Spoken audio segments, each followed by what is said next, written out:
मेरे प्यारे मित्रों एवं विद्यार्थियों, YouTube पर प्रियंक व्यास राधे के नाम से मेरा चैनल सर्च करें और उस पर क्लिक करते ही आपको नीचे रेड कलर का सब्सक्राइब का बटन दिखेगा, इसे दबा लें। दबाते ही सब्सक्राइब हो जाएगा। पास में जो बेल आइकन दिखाई दे रहा है उसे प्रेस करें। ऊपर ऑल वाला जो है उस ऑप्शन उसको सेलेक्ट कर लें ताकि हर एक वीडियो आप तक आता रहेगा। और यहाँ पर लाइक वाला बटन दबा दें और पास में मौजूद शेयर बटन से सब जगह पर इसे फैला दें। एक बार ही आप सब्सक्राइब करेंगे, एक व्यक्ति एक बार सब्सक्राइब जरूर करें। नमस्कार दोस्तों, मैं हिमांशु व्यास मां सरस्वती धाम क्लासेज ऋषभ देव में आपका हार्दिक स्वागत और अभिनंदन करता हूं। देखिए, हमारी जो पटवारी और रीड की जो सीरीज है उसी के तहत आज आपको हम लोग सेकेंड वीडियो आपके सामने लेके आए हैं और इसका भरपूर आप फायदा उठाइए और समस्त बच्चों तक इसको जरूर फैलाइए। और ध्यान रखिए, कंप्लीट वीडियो देखिए ताकि आपके नॉलेज में वृद्धि होए और इस परीक्षा को आप इजीली पास कर पाए। देखिए, मैं आपको एक चीज़ और बता देता हूं कि पटवारी के अंदर हम एक वीडियो ऑलरेडी अपलोड कर चुके हैं। प्रियंक व्यास राधे सर ने यहाँ पे जारी किया था एक वीडियो जिसके अंदर आपको कंप्लीट हिस्ट्री मिली थी, चाहे प्राचीन, मध्यकालीन या आधुनिक भारत का जो इतिहास था वो आपने कंप्लीट देख लिया था। आज हम इस सिलसिले में भारत का भूगोल और राजस्थान का भूगोल लेके आए हैं। देखिए, पटवारी वाले बच्चों को स्पेशल बता देना चाहता हूँ कि जो भारत का भौगोलिक जो स्थिति है वहाँ से अगर मैंने पेपर देखे उसमें काफ़ी कम क्वेश्चन पूछे गए, जबकि आप राजस्थान भूगोल की बात करेंगे, मैं आपको पढ़ाने वाला हूँ यहाँ पे कंप्लीट बता दूंगा और आपको केवल उतना ही पढ़ना है जिससे आप तैयारी और अच्छी कर पाओ, है ना, और कम तैयारी के अंदर आप अपना सिलेक्शन दे पाओ। तो जितना हम लोग पढ़ा रहे हैं आप उसको इजीली पढ़िए, समझिए और नोट्स बना के उसको आप पढ़िए। और एक बार में यदि समझ में नहीं आ रहा तो इस वीडियो को आप बार बार देखिए। देखो, एग्जाम से पहले मैं चाहता हूं कि जितने भी वीडियो हम रिलीज करेंगे, जैसा कि आपको प्रियंक सर ने कहा है कि 6 या 7 वीडियो जो भी आएंगे अलग अलग सब्जेक्ट के, उसको आप 2-3 बार रिवाइज करिए। आप देखिएगा 2-3 बार रिवाइज करने से आपकी सारी तैयारी हो जाएगी कंप्लीट, आपको मुंह जबानी याद हो जाएगा। तो मैंने आपको क्या बताना चाह रहा हूं कि भारत के अंदर भूगोल है, उसके अंदर कुछ कम क्वेश्चन है, तो मैं यहाँ पे आपको बता रहा हूँ। और राजस्थान के भूगोल को हम थोड़ा डीप के अंदर देखेंगे, क्या क्या क्वेश्चन उसमें से आते हैं उसको हम एक 1-to-1 समझेंगे। तो चलिए इसी सिलसिले में अपन शुरुआत करते हैं। आइए देखिएगा, भारत का भूगोल, ये आपके सामने भारत का नक्शा आपको नजर आ रहा है। इसके अंदर हमको क्या क्या बातें याद रखनी है वो आप देख लीजिएगा। देखिए, पूर्व, पश्चिम, उत्तर, दक्षिण, एक तो ये दिशा है, आप सब लोगों को पता होगी। और आप देखिएगा लंबाई, भारत की उत्तर से दक्षिण की लंबाई आपको दिख रही है 3214 किलोमीटर, ठीक है। और पूर्व से पश्चिम की जो चौड़ाई दिख रही है 2933 किलोमीटर, ये आपको अच्छी तरीके से याद कर लेना है। नेक्स्ट देखिएगा, आप जानते हो ये भारत का नक्शा है, यहाँ पे इस तरफ पाकिस्तान, अफगानिस्तान ये सीमा बनाता है, इस तरफ आपका चाइना है ना, इस तरफ आपका चीन वगैरह है। यहाँ पे अरब सागर, ये आपका पूरा अरब सागर का पार्ट है, यहाँ पे आपकी बंगाल की खाड़ी पड़ती है। और भारत के नीचे की तरफ जो है वो आपका हिंद महासागर का क्षेत्र है, क्योंकि हम हिंदुस्तान है तो नीचे का जो पार्ट रहेगा वो हिंद महासागर का क्षेत्र रहेगा। अब देखिए, इसकी बात कर लेते हैं, कुछ की पॉइंट्स है जो मैंने आपको लिखा है। आप देखना, यहाँ पे भारत के सेंटर पॉइंट से बहुत इंपॉर्टेंट क्वेश्चन बनता है। भारत के सेंटर पॉइंट से हमारी कर्क रेखा जा रही है। कौन सी रेखा जा रही है? कर्क रेखा। 3 रेखाएं हम लोग ऑफलाइन क्लासेस में पढ़ चुके हैं। भूमध्य रेखा 23.5 डिग्री अगर ऊपर की तरफ बात करें तो कर्क रेखा, और 23.5 डिग्री नीचे की तरफ मकर रेखा की चर्चा होती है। तो ये जो कर्क रेखा है वो हमारे भारत के लगभग बीच में से गुजरती है। और एक क्वेश्चन अक्सर आ जाया करता है कि ये जो कर्क रेखा है वो भारत के किन राज्यों से होकर गुजरती है। तो यहाँ पे मेंशन कर दिया गया, अच्छी तरीके से याद कर लीजिएगा। गुजरात, राजस्थान, मध्य प्रदेश, झारखंड, पश्चिम बंगाल, मिजोरम और त्रिपुरा। तो प्यारे दोस्तों, ये जरूर याद रख लीजिएगा आप, 8 राज्यों से हमारी कर्क रेखा गुजरती है। कितने राज्यों से? 8 राज्यों से। इसी सिलसिले में आगे देखिएगा, मैंने कुछ की पॉइंट्स लिख दिए हैं, आपको इनको एज इट इज याद करना है। भारत का क्षेत्रफल पूछे तो आप देखिएगा 32,87,263 वर्ग किलोमीटर। और ये विश्व का कितना परसेंट भाग बनाता है? 2.4%। वेरी इंपॉर्टेंट, कई बार पूछा गया है। और आप देखिएगा, अगर आपने पुराने पेपर देखे हैं तो उसमें क्वेश्चन कैसे पूछे गए हैं। आजकल जो RSIS में क्वेश्चन आते हैं, 3-4 चीजें मिला के आपको मिलान करने का दे दिया जाएगा। तो वहां पे आपको यदि 2-3 चीजें अगर आ रही है, देखो बहुत फायदा है इसका। अगर आपको 4 में से 2-3 चीजें भी आ रही है तो आप इजीली उत्तर निकाल लोगे कि भाई A का ये, B का ये, C का ये, D का ये। उनमें से 2 या 3 भी आपको आ गई तो आपका उत्तर इजीली आ जाएगा। और एलिमिनेशन मेथड का आप जरूर यूज करिए। हम आगे और चर्चा करेंगे इसको कैसे यूज करते हैं। तो आइए देखिएगा, विश्व का क्षेत्रफल से भारत 2.4% केवल भारत है, ठीक है। 7वां सबसे बड़ा देश है क्षेत्रफल की दृष्टि से हमारा भारत। तो सातवां सबसे बड़ा, मतलब 7 नंबर पे आता है। इसके अलावा कौन से हैं तो देखना, एक ट्रिक बता रहा हूं, रुक चीन अब आ भारत, रुक चीन अब आ भारत। इस ट्रिक से आपको याद हो जाएगा कि हमसे बड़े कौन है। रूस, कनाडा, चीन है। चीन आजकल कुछ ज़्यादा ही मस्करी कर रहा है, उंगली ज़्यादा ही कर रहा है, तो उसको क्या कह रहे हैं हम लोग कि रुक चीन अब आ भारत, भारत आके दिखा दे। तो रूस, कनाडा, चीन, अमेरिका, ब्राज़ील, ऑस्ट्रेलिया और भारत। तो आप देखोगे 1 2 3 4 5 6 और 7 नंबर पे आपका भारत आ रहा है। ठीक है, नेक्स्ट बढ़िएगा, ये बहुत इंपॉर्टेंट है।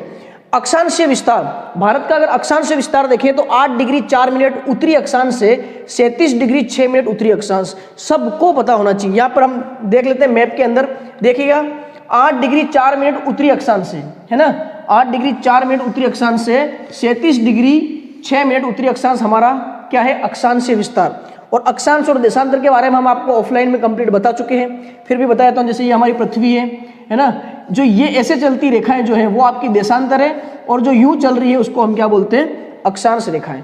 ठीक है जी, तो यहाँ पे जो चर्चा हो रही है कि हमारा जो भारत है वो अक्षांश और देशांतर, किन अक्षांश और किन देशांतर में लोकेटेड है, कहाँ पे वो स्थित है, तो उसकी चर्चा होती है एग्जैक्ट पोजिशन।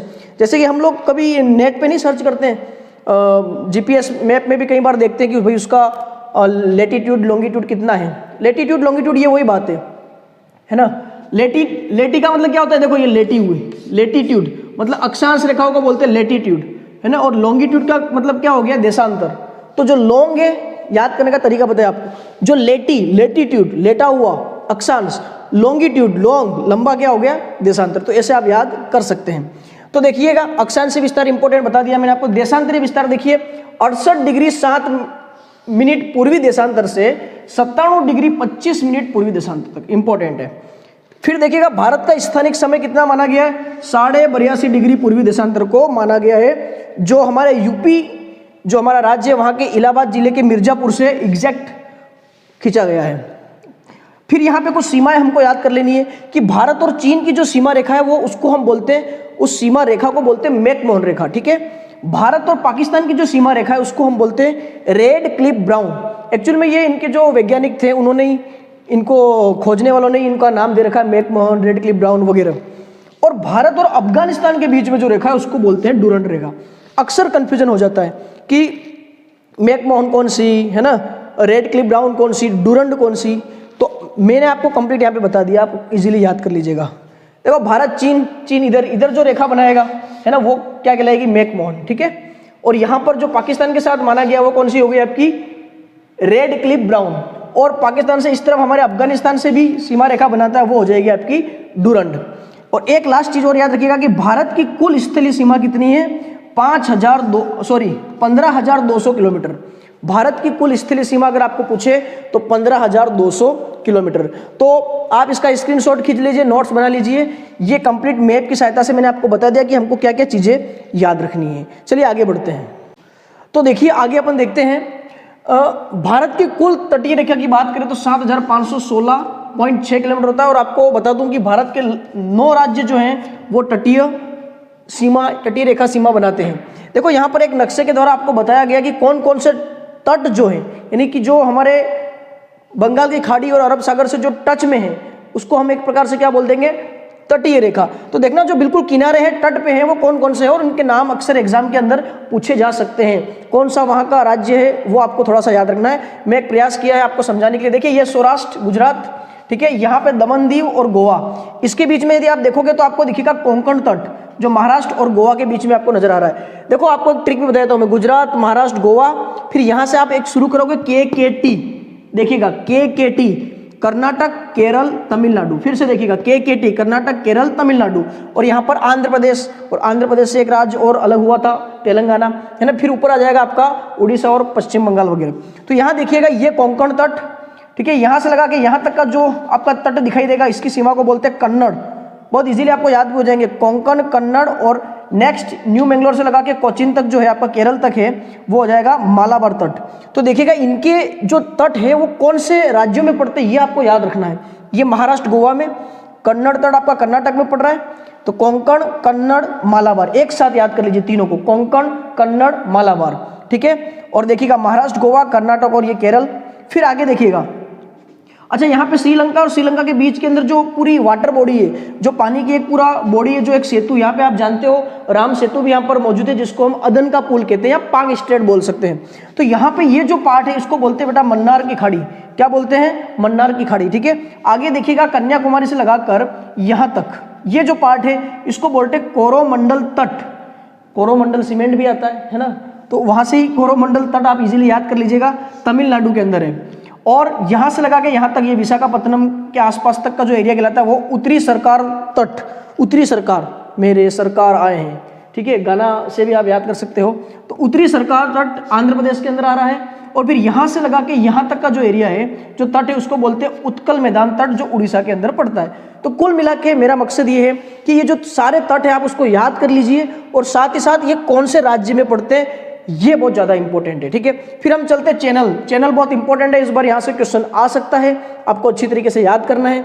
एक बार आप भारत का नक्शा जरूर देख के जाइएगा, कौन सा राज्य कहाँ पे है, और क्या अंडमान निकोबार, लक्षद्वीप, मिनिकॉय, ग्रेट निकोबार, ये सब चीज़ें कहाँ पे, थोड़ा सा आइडिया लेके जाइएगा। तो आइए, ये चैनल वेरी वेरी इंपॉर्टेंट है, आप इनको अच्छी तरीके से याद कर लीजिएगा। देखिए ग्रेट चैनल, ये आपके इंडोनेशिया और भारत के बीच में पड़ता है, सुमात्रा और ग्रेट निकोबार लगभग इस तरफ होता है भारत के नक्शे में, आपके इंडोनेशिया इधर मिलेगा। तो सुमात्रा और भारत के बीच का जो पार्ट है उसको हम ग्रेट चैनल बोलते हैं। देखो बेटा, एक हास्यास्पद विषय, चैनल मतलब ये टीवी का चैनल नहीं है ना, ये एक प्रकार का जाने का एक रास्ता है, जिसको हम लोग क्या बोल सकते हैं, जाने का एक माध्यम है, उसको चैनल बोल सकते हैं हम। तो ग्रेट चैनल बता दिया है। फिर ये आप सीधा याद कर लीजिएगा, 8, 9 और 10, ये 3 डिग्री चैनल है, 8 डिग्री, 9 डिग्री और 10। तो 8 डिग्री जो चैनल है मालदीव और लक्षद्वीप। देखिए आपको पता है मालदीव लक्षद्वीप भारत के इस तरफ लगभग आता है, ठीक है, लक्षद्वीप मिनिकॉय और मालदीव। और बाकी की जो चीज़ें आपको जैसे कि वृहत अंडमान, लघु अंडमान है ना, और आपका निकोबार, ग्रेट निकोबार, वो इस एरिया में आ जाता है। तो देखिएगा 8 डिग्री हो जाएगा मालदीव लक्षद्वीप के बीच में, फिर 9 डिग्री लक्षद्वीप ले लो, लक्षद्वीप मिनिकॉय के बीच में, ठीक है। 10 डिग्री हो जाएगा अंडमान निकोबार के मध्य में। ये एग्जाम में पूछा जा सकता है, क्रॉस चेक करने का या मैच मिलान का, तो अच्छी तरीके से एक बार देख के जाइएगा। डेक्कन पास, वृहत अंडमान, लघु अंडमान, इंपॉर्टेंट है, डेक्कन पास पूछा जा सकता है। कॉकस चैनल, तो कॉकस द्वीप म्यांमार में पड़ता है और हमारे भारत में अंडमान, उनके बीच का जो एरिया है, मतलब एक प्रकार से इस तरीके से समझो आप, ये दो चीजें हैं, तो उसके बीच का जो पार्ट है उसको हम चैनल बोलते हैं, है ना। जैसे बात कर लिया मालदीव और लक्षद्वीप, तो ये मालदीव और लक्षद्वीप मान लिया, उसके बीच का जो एरिया है उसको हम बोलते हैं जनरली चैनल, ठीक है जी। कॉकस चैनल बता दिया मैंने। मन्नार की खाड़ी आपको दिख ही रहा है, भारत और श्रीलंका, ये भारत हमारा और इसके श्रीलंका के बीच का जो पार्ट है वो मन्नार की खाड़ी है, ठीक है जी। कुछ महत्वपूर्ण बातें अपन और कर लेते हैं, आइएगा। देखिएगा प्रमुख दर्रे, दर्रे का मतलब आप समझ रहे हो, चारों दोनों तरफ से ऊपर कुछ पर्वत बना हुआ और बीच में से आप अकेले निकल रहे हो, मतलब बहुत छोटा रास्ता, उसको अपन बोलते हैं एक प्रकार से दर्रा बोल सकते हैं, है ना। जैसे कोई रास्ता आप रोड पे जा रहे हो और दोनों तरफ ऊंची ऊंची आपको पहाड़ियाँ दिख जाए, तो बीच का जो पार्ट होता है बेटा वो दर्रा कहलाता है। देखो एग्जाम के अंदर आपको यूं पूछा जा सकता है कि निम्न दर्रे को मिलाइए, 3-4 दे दिए और कौन से राज्य के अंदर कौन सा दर्रा पड़ता है, तो ये पूछा जा सकता है। तो देखिएगा मैंने इसको आपको आसानी से लिख दिया है, जम्मू कश्मीर। जम्मू कश्मीर में कौन से आप याद कर लीजिए, काराकोरम, जोजिला, पीर पंजाल, बनिहाल और बुर्जिल, ठीक है, इजीली याद हो जाएंगे। हिमाचल प्रदेश, यहाँ पे देखिएगा शिव किला, रोहतांग, बड़ा लाचा। देखो बेटा हम आपके लिए इतनी मेहनत कर रहे हैं, तो अभी भी कुछ लोग नीचे सब्सक्राइब कुछ लोगों ने नहीं किया है, तो प्लीज़ हमारे लिए एक बार सब्सक्राइब जरूर कर लीजिए और सभी बच्चों तक इसको फैलाओ। देखिए होता क्या है कि जब आप ये काम करते हो ना, तो हमको बड़ा उत्साह होता है, हमको लगता है कि यार बच्चों ने नीचे कमेंट किया, उसको शेयर किया, इतने लोग व्यूज़ देख रहे हैं, तो हमको और अच्छे अच्छे वीडियो बनाने की इच्छा होती है। और जब हम आपके लिए इतने अच्छे वीडियो ला रहे हैं, तो आपका फर्ज बनता है ना कि आप सब्सक्राइब करें, लाइक करें और कमेंट जरूर करिए, ठीक है। चलिए देखिएगा, क्योंकि एग्जाम में यहाँ से क्वेश्चन आ जाएगा तो आपको हमारी याद आएगी, है ना, कि सर ने बताया था और यहाँ से आ गया। तो आओ देखते हैं। हिमाचल प्रदेश में शिव किला, रोहतांग, बड़ा लाचा। उत्तराखंड के अंदर लिपू लेक, माना और नीति, ठीक है जी। सिक्किम, सिक्किम के अंदर नाथुला और जेलेपला। अरुणाचल प्रदेश के अंदर कौन कौन से दर्रे हैं मिलेंगे, बोमडिला, यांग्याप और दिफू, ठीक है जी। और मणिपुर के अंदर आपको याद रखना है तुजू। तो ये जम्मू कश्मीर, हिमाचल प्रदेश, ये 2-3 जरूर आपको याद रख के चलना है। आइए कुछ और चीज़ें देखते हैं, इसको एज इट इज याद करना है आपको। सतपुड़ा की पहाड़ी आपको कहाँ मिलेगी, मध्य प्रदेश में। दक्कन का पठार आपके महाराष्ट्र के अंदर स्थित है। धारवाड़ का पठार कर्नाटक में है, मैंने अभी आपको बताया था नीचे से KKT, कर्नाटक, केरल और तमिलनाडु। तो नीलगिरी की पहाड़ी आपके तमिलनाडु में, ठीक है जी। फिर देखिएगा भारत की सबसे बड़ी तटीय झील पूछा है, इंपॉर्टेंट याद रखना, सबसे बड़ी तटीय झील तो वो आपका चिल्का झील में पड़ती है, उड़ीसा। भारत की सबसे बड़ी व सबसे अधिक खारे पानी की झील आपके सांभर झील, आपको गर्व होना चाहिए क्योंकि ये राजस्थान की बात है और राजस्थान में जयपुर जहाँ पे सांभर झील है, सबसे ज़्यादा नमक निकाला जाता है, सांभर झील राजस्थान के अंदर स्थित है। और भारत की सबसे बड़े मीठे पानी की झील की बात करेंगे तो हमारे जम्मू कश्मीर के अंदर स्थित है वुलर झील, ठीक है। जम्मू कश्मीर से संबंधित 370 धारा जरूर याद रखिएगा। फिर देखिएगा भारत की जलवायु किस प्रकार की है, ये भी पूछा जा सकता है, तो याद रखना उष्ण कटिबंधीय मानसूनी जलवायु, क्योंकि आप जब ग्लोब देखोगे तो बीच का जो क्षेत्र है वो आपका उष्ण कटिबंधीय क्षेत्र कहलाता है, तो वहाँ की जो जलवायु हो जाएगी वो उष्ण कटिबंधीय मानसूनी जलवायु है ना। 23.5 डिग्री उत्तरी अक्षांश और 23.5 डिग्री दक्षिणी अक्षांश जो मानते कर्क रेखा मकर रेखा का जो बीच का पार्ट होता है उसको बोलते हैं उष्ण कटिबंधीय क्षेत्र, यानी कि ये वाला, ये जो पार्ट है ना बेटा, ये आपका एक प्रकार से उष्ण कटिबंधीय पार्ट है। तो ग्रीष्म ऋतु के अंदर नेक्स्ट देखिएगा, ग्रीष्म बहुत इंपॉर्टेंट, वेरी इंपॉर्टेंट, ग्रीष्म ऋतु के अंदर असम और पश्चिम बंगाल, असम और पश्चिम बंगाल, देखिए असम कहाँ पड़ता है, 7 सिस्टर्स में पड़ता है। जो भारत का पूर्व वाला भाग है ना, उसको अगर आप ध्यान से देखो तो वहाँ पे 7 आपको राज्य मिलेंगे, जिसको हम क्या बोलेंगे, अनाम मित्र में असम, उनको बोलते हैं 7 सिस्टर्स, 7 बहनें हैं ये। अनाम अरुणाचल प्रदेश, नागालैंड, मणिपुर, मिजोरम, त्रिपुरा, मेघालय और असम, ये टोटल 7 है जिनको हम बोलते हैं 7 सिस्टर्स ऑफ इंडिया। तो यहाँ पे वहाँ का जो असम है और नीचे की तरफ जो पश्चिम बंगाल है, वहाँ पे क्या होता है कि तीव्र आर्द्र हवाएं चलती है, और जब तीव्र आर्द्र हवाएं चलेगी तो एक गरज के साथ बारिश गिरती है ना। अब इस बारिश की बड़ी उपयोगिता है, इसको अलग अलग जगह पे अलग अलग नाम बोलते हैं। पूर्वी भारत, ये वही आपका बताया मैंने 7 सिस्टर्स, वहाँ पे इसको बोलते हैं नॉर्वेस्टर, वेरी इंपॉर्टेंट, अच्छा टर्म है, इसको याद कर लीजिएगा। बंगाल के अंदर काल बैसाखी बोला जाता है, क्या बोला जाता है, काल बैसाखी। कर्नाटक के अंदर इसको बोलते हैं चेरी ब्लॉसम, क्या बोलते हैं, चेरी ब्लॉसम। जो कॉफ़ी की जो फसल होती है ना, जिसको हम लोग कहवा कहते हैं, उसके लिए ये बड़ी बेनिफिट होती है, क्योंकि ये जो हवाएं होती है ये कॉफ़ी की फसल के लिए बेस्ट है। और दक्षिण भारत जो नीचे का पार्ट मैंने आपको बताया था, उसको वहाँ पे बोलते हैं आम्रवर्षा, क्योंकि वहाँ पे आम की खेती के लिए ये बहुत ही ज़्यादा महत्वपूर्ण है। चलिए आइए कुछ महत्वपूर्ण बातें अपन और देख लेते हैं ताकि कोई भी चीज़ आपके छूटे नहीं। देखो मैंने फिर कहा है कि भारत का भूगोल के अंदर बहुत कम रहेगा पार्ट, राजस्थान के भूगोल से कुछ ज़्यादा प्रश्न पूछे जा सकते हैं, तो हमको उसको अच्छी तरीके से पढ़ाई करनी है। आइए फिर भी देखिएगा, भारत में अधिकांश जो वर्षा है लगभग 80%, ऐसा माना गया लगभग 75 से 80% तक की जो वर्षा होती है वो दक्षिण पश्चिम मानसून से होकर आती है। ये वाली वर्षा हमारे यहाँ सबसे ज़्यादा होती है भारत के अंदर, याद कर लीजिएगा। फिर अपन कुछ बात कर लेते हैं मिट्टी की कि भाई कौन सी कितनी प्रकार की मिट्टी है। वैसे तो बहुत प्रकार की पाई जाती है, परंतु हमको मोस्ट इंपॉर्टेंट याद करनी है और वहाँ पे किस प्रकार की कृषि उगाई जा सकती है, कृषि की जा सकती है। देखिए जलोढ़, काली को रेगुर भी बोलते हैं, लाल और लेटेराइट, कम से कम इन 4 मिट्टी के बारे में सभी को नॉलेज होना चाहिए। देखिए जलोढ़ के बारे में चर्चा करते हैं, ये धान मतलब चावल, गेहूं, मक्का, तिलहन और दलहन हेतु बेस्ट है, ठीक है जी। यहाँ पे पोटेशियम, नाइट्रोजन, फास्फोरस, साथ साथ में ह्यूमस की अधिकता होती है, मतलब अच्छी इसकी उर्वरक शक्ति अच्छी होती है। अगर काली की बात करें, बहुत इंपॉर्टेंट, देखिए आपको काली तो जरूर याद करना है, ये कई एग्जाम के अंदर पूछा गया, आरएस के अंदर भी कई बार पूछा गया है और आपके पटवारी के अंदर भी एग्जाम में कई बार पूछा गया सवाल है कि कपास की खेती के लिए कौन सी मिट्टी बेस्ट है, तो काली। याद करने का क्या तरीका है, क से कपास, क से काली। बोलिए, याद हो गया, एक बार बोलिए, बोल दीजिए, जल्दी से बोलिए, नीचे सब्सक्राइब भी कर दीजिएगा। तो कपास की खेती, कपास काली मिट्टी, ठीक है। गेहूं, ज्वार और बाजरा, इनके लिए भी ये इंपॉर्टेंट है। नेक्स्ट देखिएगा लाल मिट्टी। देखो बहुत अच्छी बात है, लाल मिट्टी, इसका कलर लाल क्यों हुआ है, क्योंकि आपको बता दूं आयरन के ऑक्साइड होते हैं यहाँ पर, है ना। आयरन का जो ऑक्साइड होता है, आयरन क्या होता है, लोहा एक प्रकार का लाल होता है, इस वजह से इसका जो कलर है वो लाल है।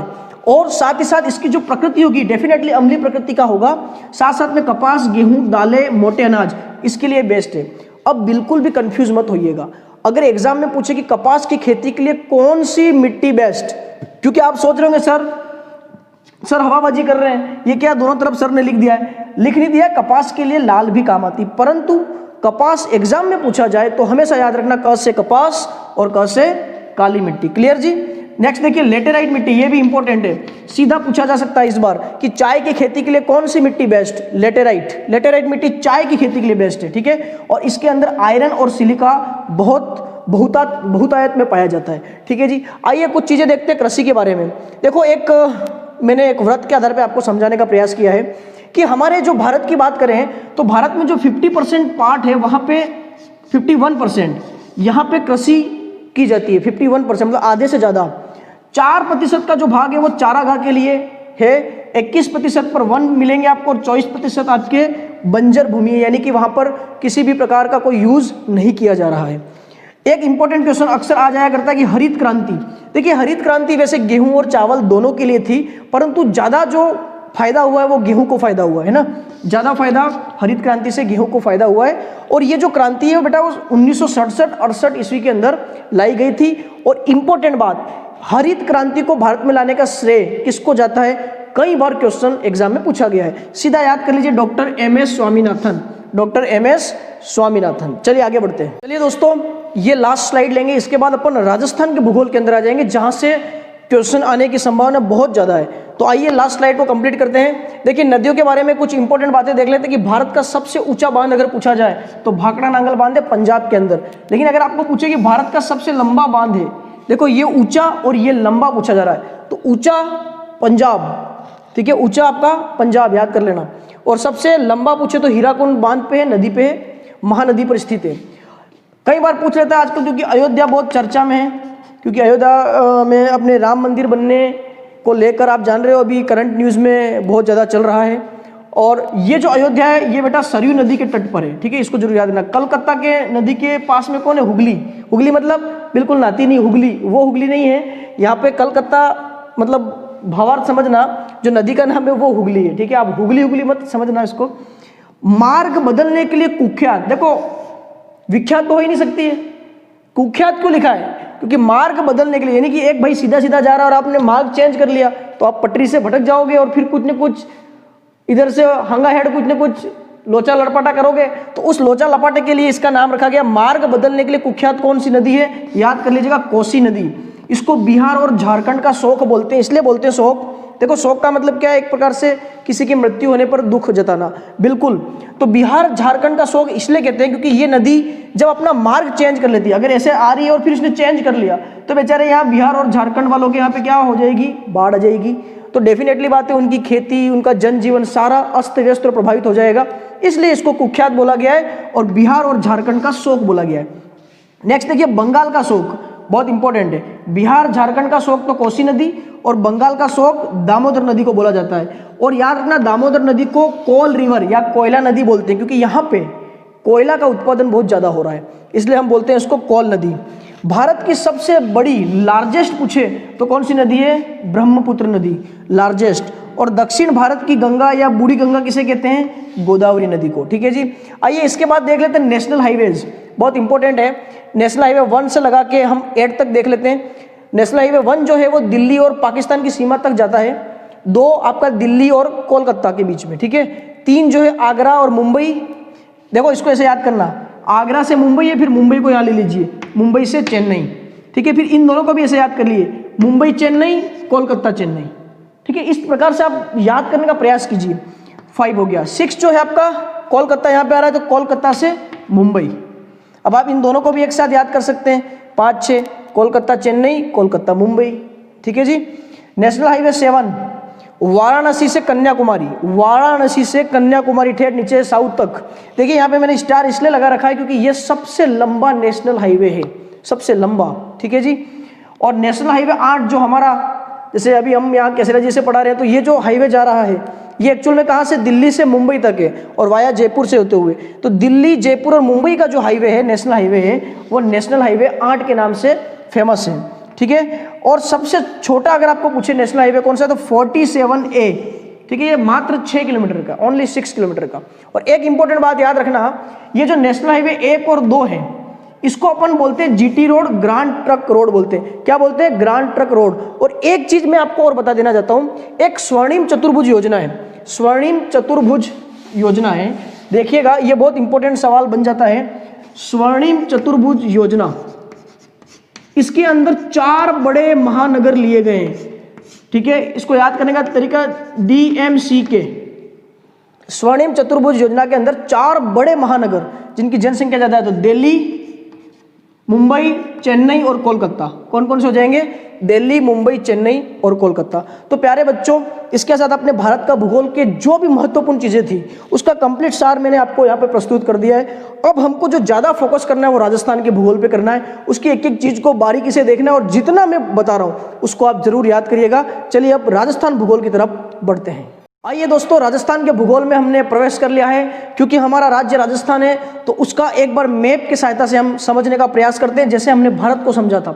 और यदि आप भारत का जो मैप देखोगे तो आप उसमें स्पष्ट, यदि आप राजस्थान की लोकेशन देखोगे तो आपको उत्तर पश्चिम के अंदर आपको राजस्थान मिलेगा। आप फिर से देखिए, अगर आपके पास भारत का नक्शा है तो वहाँ पे राजस्थान ढूंढिए, आप उत्तर पश्चिम क्षेत्र के अंदर आपको राजस्थान मिलेगा। तो देखिएगा, ये आपका राजस्थान का मैप है और यहाँ पे मैंने अक्षांश और देशांतरीय विस्तार लिखा हुआ है और इसकी लंबाई और चौड़ाई लिख रखी है।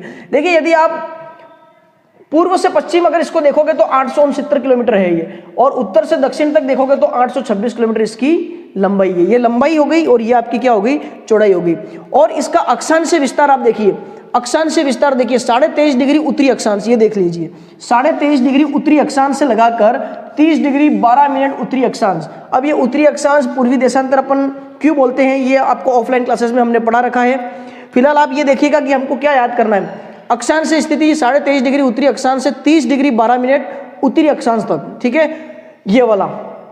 और अगर हम देशांतर देखें, इसका देशांतर की जो लोकेशन है वो एग्जैक्ट कौन सी है, तो 69 डिग्री 30 मिनट पूर्वी देशांतर से 78 डिग्री 17 मिनट पूर्वी देशांतर तक स्थित है। ये बहुत इंपॉर्टेंट हो जाता है, आपको जरूर याद करना है। राजस्थान का क्षेत्रफल यदि आप याद रखोगे तो 3,42,239 वर्ग किलोमीटर, और भारत का क्षेत्रफल देखोगे तो उसका और इस दोनों को आप मैच करिए तो लगभग 10.41% पूरे भारत का ये क्षेत्रफल होता है।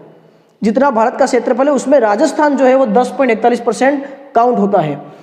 फिर देखिएगा, राजस्थान के 4 जिले अंतरराष्ट्रीय सीमा बनाते हैं। अंतरराष्ट्रीय सीमा, अंतरराष्ट्रीय का मतलब हो गया जो पाकिस्तान से लगता है, क्योंकि हमारा राजस्थान जो है उसके जो अंतरराष्ट्रीय सीमा किससे बनाएगा, ओनली पाकिस्तान से बनाएगा। तो वो कौन से हैं बेटा, देखिए एक ट्रिक बता रहा हूं मैं, जेबा श्रीबी। ये इंपॉर्टेंट क्वेश्चन है, कई जगह पूछा गया है, आप एज इट इज याद कर लीजिए, जेबा श्रीबी। और ये मैंने एक्चुअल में कौन ज्यादा है कौन कम है उसके आधार पर बनाया है। तो देखिए, जेबा जैसलमेर, बाड़मेर, श्रीगंगानगर, बीकानेर। अगर आप राजस्थान में देखोगे तो आपको इस तरफ मिलेगा जैसलमेर, बाड़मेर, श्रीगंगानगर और बीकानेर। तो ये वाला जो एरिया है ये पूरा आपका पाकिस्तान से टच हो जाता है और वहां से अंतरराष्ट्रीय सीमा बनाता है। और अगर आपको ये लंबाई वाइज याद नहीं रखना तो एक ट्रिक और याद कर लेना, एक बैंक का नाम आपको याद रखना है, एसबी विजय बैंक। एसबी विजय बैंक सब लोग जानते हो, अभी इसका विलय हो गया एसबीआई के अंदर। तो एसबी विजय बैंक एसबीआई में कन्वर्ट हो गया है। तो एसबी विजय देखो, श्रीगंगानगर, बीकानेर, बाड़मेर और जैसलमेर। और अगर इसको मतलब आपको लंबाई के हिसाब से याद करना कौन ज्यादा है तो आपको फिर जेबा श्रीबी से याद कर लीजिएगा। फिर देखिए, राज्य की कुल स्थलीय सीमा, स्थलीय सीमा स्थल और एक जलीय होता है। तो यहाँ पे चर्चा हो रही, स्थलीय सीमा कितनी है बेटा, याद रखना 5,920 किलोमीटर। और इसको 2 भागों में डिवाइड कर लीजिएगा, एक अंतर्राष्ट्रीय सीमा और एक अंतर्राज्यीय, मतलब अंदर के ही राज्यों के साथ वो अंतर्राज्यीय हो जाएगी। और हमारा जो राजस्थान है वो पाकिस्तान से जो मैच कर रहा, पाकिस्तान से जो मिला रहा है सीमा, उसको बोलेंगे अंतर्राष्ट्रीय सीमा, ठीक है। अंतर्राष्ट्रीय सीमा है 1070 किलोमीटर। क्योंकि कई बार क्या होता है, स्टेटमेंट सवाल के अंदर आपको कुछ स्टेटमेंट लिख के दे देगा कि अंतर्राष्ट्रीय इतना है, अंतर्राज्यीय इतना है, और आंकड़ों को मैच भी अलग अलग कर सकता है।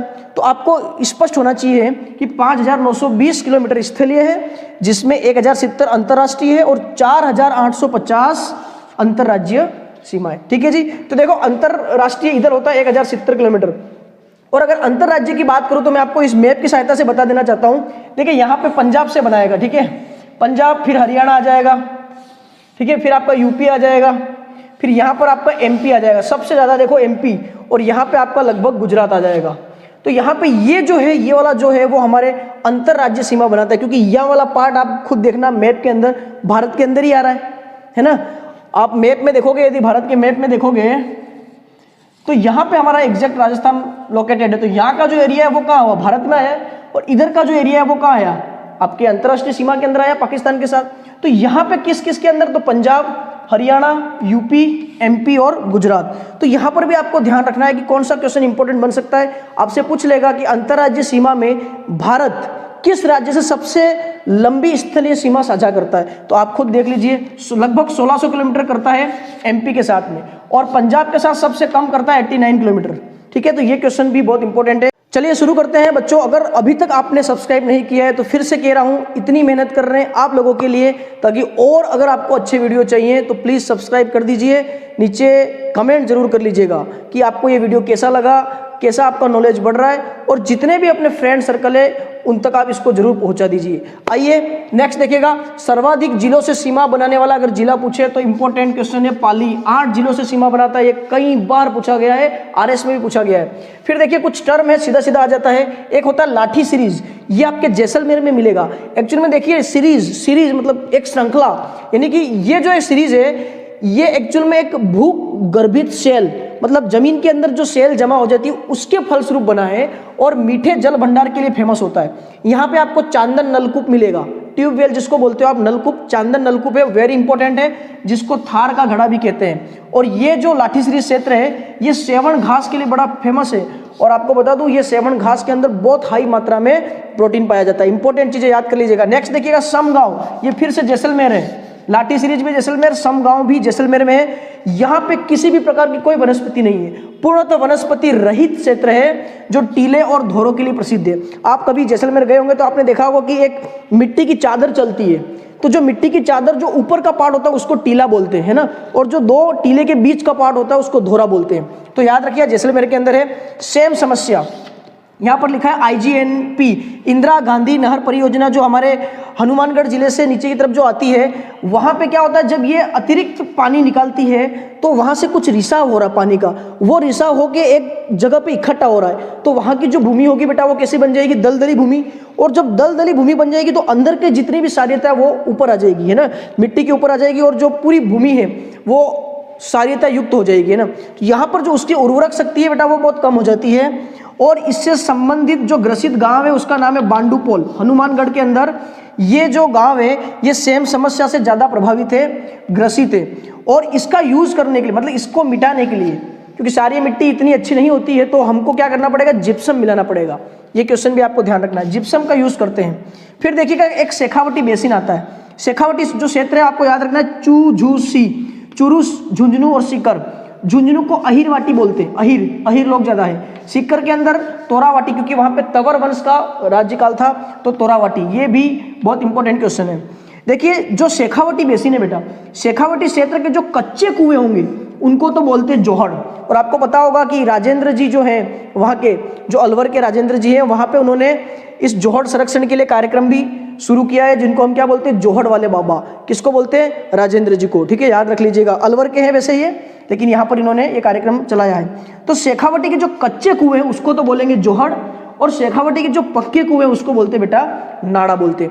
अब यह पटवारी 2015 के अंदर क्वेश्चन आया हुआ अरावली के अंदर से, हमको इसके बारे में भी अच्छी तरीके से अध्ययन करना है। देखिए अरावली जो पर्वत श्रृंखला है काफी पुरानी है, विश्व की प्राचीन अवशिष्ट वलित पर्वतमाला है। वलित को बोलते हैं फोल्डेड। आप एक तो टेढ़ी मेढ़ी देखोगे, और दूसरा ये जैसे अपन कोई तवे के अंदर कोई चीज लगी तो अपन ऐसे खुरचते हैं ना, कोई चीज को खुरच के जब खुरचते हैं तो वो ऐसे ऊपर ऐसे वलित हो जाता है, फोल्डेड। तो उसके फलस्वरूप ये बना है। दूसरी चीज देखिए, इसका जो विस्तार होता है वो पूछा जाता है, पालमपुर गुजरात से लगा के संसद भवन नई दिल्ली तक वास्तव में ये फैली हुई है अरावली पर्वत श्रृंखला, और इसकी जो लंबाई है वो है 692 किलोमीटर। लेकिन अगर राजस्थान में पूछे, देखो बेटा ये भारत का बता दिया मैंने आपको, है ना, पालमपुर गुजरात से लगा के संसद भवन नई दिल्ली तक 692 किलोमीटर इसकी लंबाई है। परंतु राजस्थान में पूछे, क्वेश्चन को अच्छी तरीके से देख लेना, भारत का पूछा है या राजस्थान का पूछा है। तो राजस्थान के अंदर खेड़ ब्रह्मा सिरोही से लगा के खेतड़ी झुंझुनू तक 550 किलोमीटर इसकी लंबाई है। ये चीज आपके क्लियर कर ली आपने। फिर देखिए विस्तार पूछा जाता है, विस्तार की भाई अरावली पर्वतमाला जो है वो राजस्थान में कैसे फैली हुई है। तो आप याद रखना दक्षिण पश्चिम से उत्तर पूर्व, यानी कि मैं आपको बता दूं, यहाँ पे जैसे ये आपका राजस्थान का नक्शा है, तो ये पूर्व पश्चिम उत्तर दक्षिण, तो यहाँ से यूं फैली हुई है, ऐसे ऐसे आपकी अरावली पर्वतमाला ऐसे ऐसे फैली हुई है। क्लियर हो गया आपका। तो दक्षिण पश्चिम से उत्तर पूर्व, और ये राज्य के 7 जिलों के अंदर आपको मिलेगा। राजस्थान की बात हो रही है, सिरोही, उदयपुर, राजसमंद, अजमेर, जयपुर, दौसा और अलवर। और मैंने आपको बता दिया ना, विश्व की सबसे पुरानी अवशिष्ट वलित पर्वतमाला है। चलिए देखिए, अरावली की जो प्रमुख चोटियां, यहाँ से कई बार क्वेश्चन आ जाता है, तो इसके लिए आपके लिए एक ट्रिक हाजिर है। देखिएगा ट्रिक क्या है, कहीं भी घूम लो ऐसी ट्रिक नहीं मिलेगी और इससे अच्छे अच्छे सवाल आप सोल्व कर पाओगे। देखना, गुरु से देर जरा आना, ऋषि कुंभ में, रघु और कमल तो सज्जनगढ़ घूमने गए। आइए यहाँ से निकालते हैं। देखो, गुरु शिखर सिरोही, से शेर सिरोही, दे से देलवाड़ा सिरोही, जरगा उदयपुर, अचलगढ़ सिरोही, ऋषिकेश सिरोही, कुंभलगढ़ राजसमंद, ठीक है, रघुनाथगढ़ सिक्कर, कमलनाथ उदयपुर, सज्जनगढ़ उदयपुर। तो टोटल बेटा ये 10 चोटियां जो है उसको लंबाई के हिसाब से, ऊंचाई के हिसाब से मैंने यहाँ पे जमा रखी है। आप इस ट्रिक को याद कर लीजिए, आपका काम हो जाएगा, यहाँ से ही क्वेश्चन मिलेगा। फिर देखिए, हमको पठार और कुछ पहाड़ियाँ देखनी है, बहुत काम की चीज़ है। भोराट पठार कहाँ है? उदयपुर राजसमंद के बीच। भोमट उदयपुर सिरोही डूंगरपुर और बांसवाड़ा, और ये संभ सभा जो गोविंद गिरी ने की थी स्टार्ट, उसके लिए फेमस है ये पठार। लसाड़िया देखिए उदयपुर के अंदर पड़ता है। मेसा पठार जहाँ पे चित्तौड़गढ़ दुर्ग बना हुआ है, मेसा पठार घोड़े की नाल का आकार का चित्तौड़ होता है। ऊपरमाल पठार चित्तौड़गढ़ और भीलवाड़ा के बीच में। तो ये पठार कौन से जिले में पड़ता है, ये आपको याद होना बहुत जरूरी है। नेक्स्ट देखिए आप पहाड़ियाँ, ये पहाड़ियाँ आपको मिलाने के लिए आ सकता है कि कौन सी पहाड़ी का है, मैच करने के लिए आ सकता है। देसहारो उदयपुर, गिरवा उदयपुर, दोनों उदयपुर। कुकरा देवगढ़ राजसमंद के अंदर। मानगढ़ बांसवाड़ा, 1913 के अंदर जो मानगढ़ हत्याकांड हुआ था उसके लिए ये जाना जाता है, ये जो पहाड़ी है उसके लिए, है ना। फिर है नाग पहाड़ी, अजमेर शहर के जो चारों तरफ है वो नाग पहाड़ी है। खंडेला सीकर, मालखेत सीकर में पड़ता है, दोनों सीकर में, ठीक है जी। खो, देखिए आप प्रश्न आया हुआ है खो का, खो है आपके अलवर के अंदर पड़ता है। 56 पर्वत, 56 गोल जो पहाड़ियों का जो समूह है उसको बोलते हैं 56 पर्वत, जो दक्षिणी राजस्थान के अंदर जो हमारा है ना वहाँ पे पड़ता है। और कुंडला जो पहाड़ी है वो पड़ती है कोटा शहर के अंदर। देखिए आइए कुछ और बातें करते हैं। भाटी मैदान, भाटी मैदान आपके लिए गेहूं उत्पादन के लिए बहुत फेमस है। ये धरियावाद, सलूम्बर और आसपुर के अंदर पाया जाता है। एक आता है बेटा मेवाड़ मैदान, मेवाड़ मैदान मक्का, म से मेवाड़, और ये चित्तौड़, भीलवाड़ा, राजसमंद और उदयपुर के अंदर पाया जाता है। याद रखना, गेहूं, मक्का। एक होता है बेटा उत्खात भूमि और बीहड़। देखिए दोनों चीज आपको चंबल नदी पर मिलेगा। ये चंबल नदी से जो तेज कंटक युक्त जो भूमि मिलेगी चित्तौड़, कोटा, बूंदी के अंदर, उसको तो बोलते हैं उत्खात भूमि। और बीहड़ आप जानते हो, जो बीहड़ के जंगल जिसको हम लोग बोलते हैं ना, कंदरा युक्त जो भूमि मिलेगी है ना, जहाँ पे लोग छुप सकते हैं, उसको बोलते हैं बीहड़। फिर हम बात कर लेते हैं राजस्थान की जलवायु, बहुत इंपॉर्टेंट है। देखिए आप जानते हैं इसको हम ग्रीष्म ऋतु, वर्षा ऋतु और शीत ऋतु में डिवाइड करते हैं। ग्रीष्म ऋतु 15 मार्च से 15 जून, वर्षा ऋतु 15 जून से 15 सितंबर, शीत ऋतु 15 अक्टूबर से 15 फरवरी। अब बीच का जो पार्ट आता है मानसून प्रत्यावर्तन कहलाता है, यानी कि जब मानसून लौट कर वापिस आता है ना, तो उस टाइम में हमारे राजस्थान के अंदर एक उमस भरी गर्मी आपको नजर आती है, जिसको हम लोग अक्टूबर क्यार बोलते हैं। तो वो 15 सितंबर से 15 अक्टूबर के बीच में रहेगा, ठीक है, इसलिए मैंने बीच में डाला है। और 15 अक्टूबर से वापस आपका शीत ऋतु आ जाएगा। तो अब देखिए इसमें खास बात क्या है, ग्रीष्म ऋतु सीधी सी बात है तापमान उच्च होगा, है ना, टेम्परेचर बहुत उच्च होगा, जबकि यहाँ पे शीत ऋतु के अंदर टेम्परेचर बहुत कम होगा। तो देखिएगा ग्रीष्म ऋतु के अंदर देखिए लू चलेगी, आंधी आएगी। लू क्या है आपका, एक प्रकार का पछुआ जो पवन है उसका रूप है, ठीक है जी। ये पवनों का एक प्रकार है, पछुआ पवन, उसका रूप होता है जो गर्म हवा आती है। आंधियाँ देखिए आप, आंधी में क्या होता है कि जब गर्म हवा भी आती है साथ साथ में कुछ चीज़ों को भी उड़ा लेती है। उसको स्थानीय भाषा में लोग कहते हैं भभुलिया या फुतालिया। जैसे आपने अक्सर देखा होगा, हम गाँवों में नहीं कहते भूत आ गया, भूत आ गया, तो एक भवंडर बनाता है ना, गर्म हवा तो चलती है साथ साथ में कुछ चीज़ों को ऊपर उठा ले जाता है, उसको बोलते हैं हम आंधी। तो ये ग्रीष्म ऋतु में होगा, ऑब्वियसली बात है। वर्षा ऋतु की बात करें तो हमारे यहाँ पे वर्षा दो प्रकार से होती है, एक है अरब सागरीय मानसून और एक बंगाल की खाड़ी मानसून। अब आप देखिए भारत के नक्शे मैंने अभी आपको थोड़ी देर पहले बताया था, एक तरफ अरब सागर है और एक तरफ बंगाल की खाड़ी है। तो अरब सागर से जो मानसून आएगी उसको बोलेंगे अरब सागरीय मानसून, और जो बंगाल की खाड़ी से होता हुआ आएगा उसको बोलेंगे बंगाल की खाड़ी का मानसून, ठीक है। इसमें आपको याद रखना है कि मानसून की दिशा कौन सी है हमारे यहाँ पे, या मैं कह दूं वर्षा का वितरण कौन सी दिशा में होता है। बेटा ये कई बार पूछा गया, याद रख लेना, दक्षिण पूर्व मतलब उधर से, बंगाल की खाड़ी से दक्षिण पूर्व से उत्तर पश्चिम की तरफ जो आ रहा है वो हमारा मानसून कहलाता है, और वही हमारे यहाँ पर ज़्यादातर वर्षा करता है राजस्थान में। क्योंकि अरब सागरीय मानसून जो हमारी अरावली पर्वतमाला आ जाती है तो वहाँ से टकरा के सीधा निकल जाता है, तो बहुत कम क्षेत्र के अंदर अरब सागरीय मानसून बारिश करता है, जबकि बंगाल की खाड़ी का जो मानसून है वो हमारे यहाँ पर एक प्रकार से वर्षा करता है। फिर देखिए मानसून प्रत्यावर्तन मैंने आपको बता दिया, जब मानसून पुनः लौट के आएगा तो एक गर्मी रहेगी, उस गर्मी उमस भरी गर्मी रहेगी, आपको पता है दीपावली के बाद एक उमस आपको नजर आती है, उसको बोलते हैं अक्टूबर क्यार। ठीक है जी। देखिए शीत ऋतु के अंदर टेम्परेचर डाउन हो जाएगा, ठंडी हवाएं चलेगी। तो यहाँ पे एक तो आता है गुलाबी सर्दी। गुलाबी सर्दी दीपावली के आसपास आपको एक हल्की सी ठंड लगेगी, उसको बोलते हैं गुलाबी सर्दी। मावट सबसे ज्यादा इंपॉर्टेंट, याद कर लीजिए, एग्जाम में आ सकता है। मावट जो होता है बेटा वो भूमध्य सागरीय उष्ण कटिबंधीय चक्रवात के फलस्वरूप आता है, चक्रवात के फलस्वरूप आता है। और ये पश्चिमी विक्षोभ कहलाता है ना। पश्चिमी क्षेत्र से एक विक्षोभ उत्पन्न होकर आता है, उसको हम मावट कहते हैं। और उसके फलस्वरूप बारिश गिरती है राजस्थान के अंदर। उसके फलस्वरूप यहाँ से जैसे आया तो यहाँ पे इस जगह पे ये आपके बारिश करेगा, है ना, श्रीगंगानगर हनुमानगढ़ उस तरफ। तो यहाँ पे जो बारिश होती है बेटा, वो जो पानी की बूंदे उसको हम गोल्डन ड्रॉप कहते हैं, सुनहरी बूंदे। और उसको सुनहरी बूंदे इसलिए कहा जाता है क्योंकि ये हमारी जो फसल है, रबी की फसल, गेहूं है, चना है, उसके लिए सबसे ज्यादा महत्वपूर्ण है। तो मावट आपको याद कर लेना है, क्या है, भूमध्य सागरीय उष्णकटिबंधीय चक्रवात के फलस्वरूप। और कौन सी फसल के, ये आपको याद कर लेना है। और आप जानते हो कि भाई शीत ऋतु के अंदर हमारी ठंडी ठंडी लहर चलेगी, उसी को हम लोग क्या बोलते हैं, शीतलहर। देखिए राजस्थान के जलवायु प्रदेश के बारे में पटवारी 2015 में क्वेश्चन पूछा गया है कि कौन सा इसमें है, कौन सा नहीं है। तो देखिए ये राजस्थान का नक्शा है और इसको अलग अलग भागों में डिवाइड कर रखा है, पूर्व, पश्चिम, उत्तर, दक्षिण। ठीक है जी। तो देखिए यहाँ से चलते हैं अपन लोग, ये वाला जो पार्ट हमारा कहलाएगा ये उष्ण आर्द्र जलवायु। ठीक है। इसके बाद उपोष्ण, दोनों लगभग। यहाँ आते आते अर्ध शुष्क जलवायु हो जाएगा। और लास्ट वाला जो है वो हमारा बिल्कुल शुष्कतम, जो जैसलमेर, बीकानेर, बाड़मेर की तरफ का पार्ट है। फिर अपन बात करते हैं जलवायु की। देखो यहाँ पे सूखा है तो 10 से 15 सेंटीमीटर बारिश होगी, फिर धीरे धीरे इधर बढ़ेगी, इधर जाओगे तो बढ़ेगी बारिश, है ना। जलवायु क्षेत्र बढ़ेगा 25 से 50 सेंटीमीटर। यहाँ पे 60 से 80 मिलेगा, यहाँ आपको लगभग 80 से थोड़ा सा ज़्यादा। और यहाँ पे ये जो एरिया है ये आपका एक चुल में अति आर्द्र जलवायु कहलाएगा, अति आर्द्र। ये उष्ण आर्द्र, ये अति आर्द्र। और यहाँ पे माउंट आबू आता है, 156 सेंटीमीटर यहाँ की बारिश गिरती है। और सबसे इंपॉर्टेंट ये पूछा गया था आपको, वहां पे एग्जाम में दे रखा था आर्द्र, उपोष्ण, अर्ध शुष्क, शुष्कतम। और उसके आगे दे रखा था ये सारे जो साइन दिख रहे हैं, जो एक वैज्ञानिक ने बताया है, कोपेन ने, है ना। उसने अपने 4 नियम बताए थे, उसके आधार पे इसको डिस्कस किया हुआ है। तो देखिए AW इसमें काउंट होगा, CWG इधर आ जाएगा, BSHW, ये अच्छी तरीके से याद कर लेना, इसमें कंफ्यूजन है। BSHW इधर आएगा, BWHW इधर आएगा।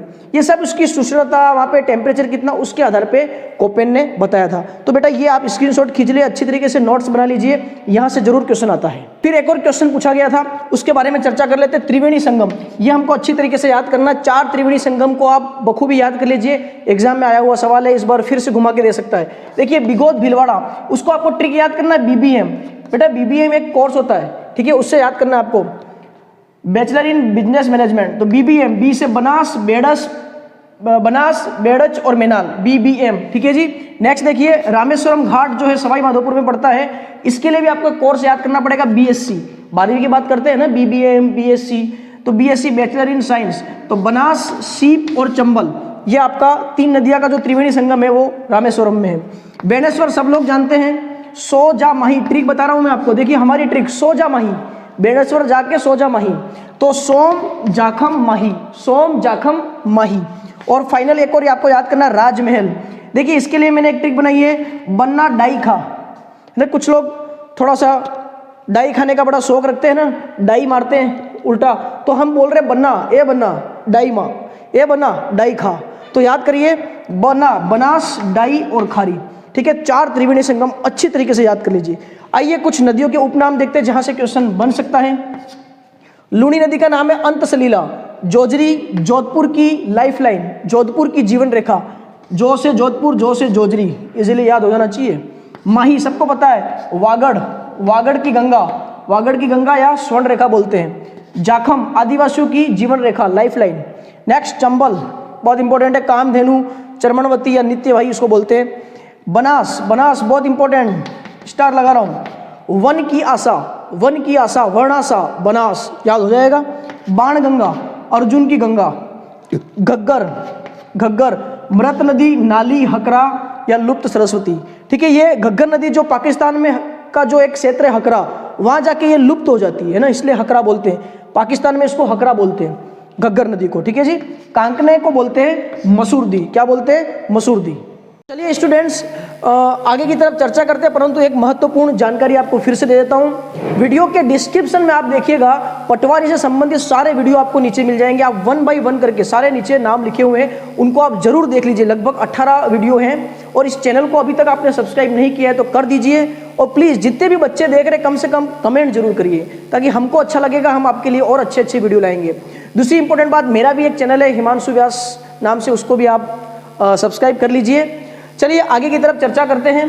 देखना, फसल, आधे से ऊपर लोगों को खरीफ, रबी और जायद के बारे में पता ही नहीं कि फसल को क्या बोलते हैं। तो देखिए, खरीफ एक्चुअल में वर्षा काल में होगा। आपको याद करने का तरीका बता रहा हूँ। खरीफ मतलब खराब मौसम कौन सा? एक प्रकार से वर्षा, क्योंकि कीड़े मकोड़े आते हैं, परंतु किसान के लिए बहुत ही अच्छा मौसम होता है। तो देखिए, खरीफ वर्षा काल में होता है, रबी शीत काल में, ठीक है, रबी शीत, और जायद जो फसल है वो ग्रीष्म में, ठीक है। ऐसे करके आपको याद करना है। मक्का, मूंगफली, सोयाबीन, चावल, कपास, बाजरा, ज्वार, गन्ना सब इसमें आएगा। रबी के अंदर शीतकाल गेहूं, चना, सरसों, इसबगोल देखिए कैलोरी फ्री होता है, याद रखना। अफीम, जो, ये सब इसमें आएंगे। आप जानते हो गेहूं कब बोते हैं? सर्दी के मौसम में। जायद बेटा बहुत इजीली याद हो जाएगा, ग्रीष्म काल। जितने भी गर्मी में हम लोग क्या करते हैं, तरबूज, खरबूज, ककड़ी, ये सारी चीजें खाते हैं, वो सब चीज आपके इसके अंदर आ जाएगा, ठीक है। नेक्स्ट देखिए, बहुत इंपॉर्टेंट है, प्रमुख वनस्पति खेजड़ी। राष्ट्रीय वृक्ष है, आपको क्या याद रखना है?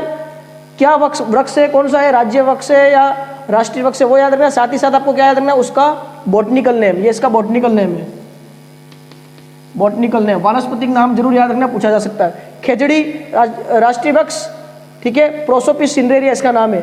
रोहिड़ा राज्य पुष्प, टिकोमेला अंडुलेटा, मारवाड़ टिक भी बोलते हैं। सेवन घास मैंने आपको बताया था, जैसलमेर के अंदर मिलता है, प्रोटीन युक्त है और इसको बोलते हैं लसी यूरस सिंडिकस, इसका वानस्पतिक नाम है। पलास या ढाक, वन की ज्वाला बोलते हैं। देखिए, वन की आशा किस नदी को बोलते हैं? बनास नदी को, लेकिन ये क्या है? वन की ज्वाला, द फ्लेम ऑफ फॉरेस्ट। पलास या ढाक को कहते हैं ब्यूटिया मोनास्पर्मा, ठीक है। नेक्स्ट देखिए, वन्य जीव के बारे में भी देख लेते हैं। 3 जीव याद रखने, चिंकारा, गोडावन और कुरंजा।